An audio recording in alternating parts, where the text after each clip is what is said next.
Magandang araw, kami ay nasa una naming destinasyon sa aming paglalakbay, ang San Guillermo Church sa Pampanga.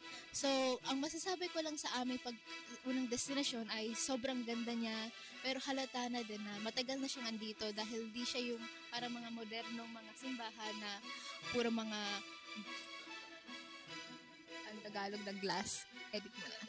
Puro mga salamin at mga modernong mga kagamitan sa paggawa ng bahay or ng mga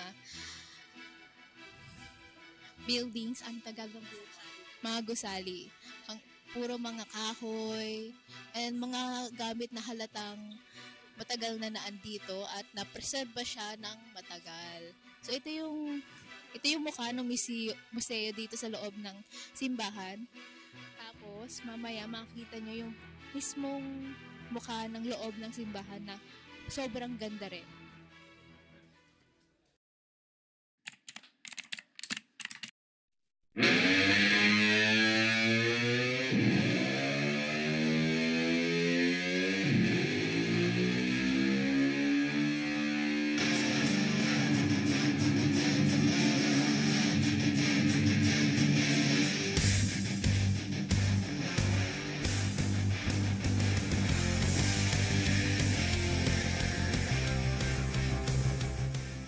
Ngayon ay papasok tayo sa Museo at Aklatan ni Diosdado Macapagal. Si Diosdado Macapagal ang pangsyam na presidente ng Pilipinas.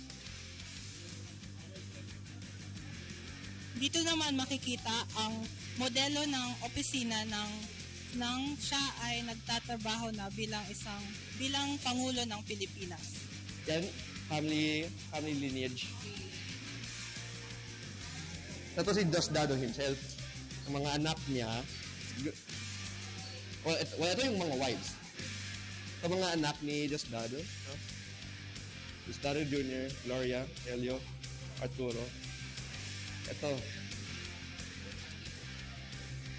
yung family life. Family life ni Diosdado. Nandito na tayo sa ating huling destination, ang Ocean Adventure sa Subic. Babalik tayo kung nakapasok na tayo.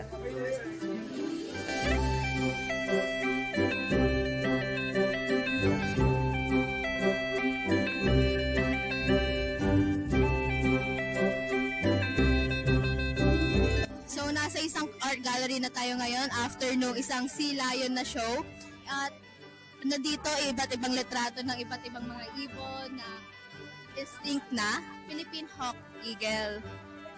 Tapos, endemic siya sa Luzon and Mindoro. Endangered na siya. So meaning, onti na lang ang makakita mong Philippine Hawk Eagle dito sa Pilipinas.